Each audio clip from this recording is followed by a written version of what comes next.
తెలంగాణలో సర్పంచ్ ఎలక్షన్స్ ఈ రోజుతో కంప్లీట్ అయిపోయాయి. ఇక ఓటర్లకు రేపటి నుండి ఎవరు డబ్బులు ఇవ్వరు, ఎవరు మందు అందించరు.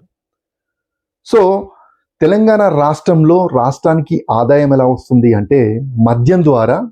ఇప్పుడు సర్పంచ్ ఎలక్షన్ల ద్వారా కూడా 2000 కోట్లకు పైగా లాభాలు వచ్చాయి.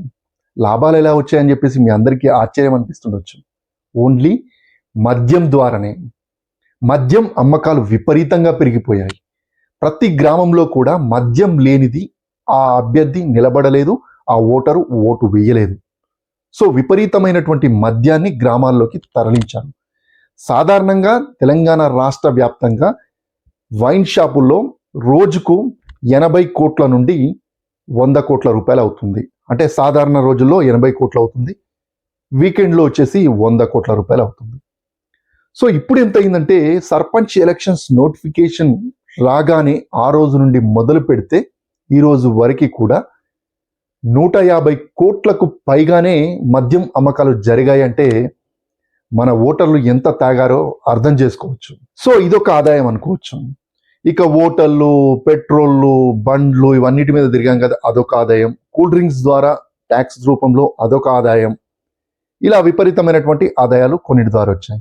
మరొక ఆదాయం ఏంటంటే రాష్ట్ర వ్యాప్తంగా పోలీసులు, ఫ్లయింగ్ స్క్వాడ్స్ ఉంటారు కదా, వాళ్ళు పట్టుకున్నటువంటి అక్రమంగా మద్యాన్ని గ్రామాల్లోకి తరలిస్తుండగా వాహనాల్లో పట్టుకుంటూ ఉంటారు.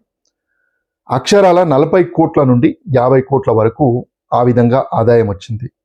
ఇతర రాష్ట్రాల నుండి కొంతమంది మద్యం తీసుకొస్తుండగా వారిని కూడా పట్టుకున్నారు. 5,000 లీటర్ల మద్యం పట్టుకున్నారు. సో వీటన్నిటి ద్వారా ఆదాయం కూడా 2,000 కోట్లకు పైగానే ప్రభుత్వానికి ఆదాయం అయితే చేకూరింది. ఇక మద్యం తీసుకొస్తున్న వారిపైన కేసులు ఎలా పెట్టారంటే 12,000 నుండి 15,000 మంది పైన ఈ కేసులు పెట్టారు. సో వీటన్నిటి అంటే ఈ కేసులకు సంబంధం లేదు, కానీ సర్పంచ్ ఎలక్షన్స్ వల్ల మద్యం దుకాణాల టెండర్లు ఎలా వచ్చాయో రాష్ట్రానికి ఈ సర్పంచ్ ఎలక్షన్స్ వల్ల కూడా లాభాలు వచ్చాయి.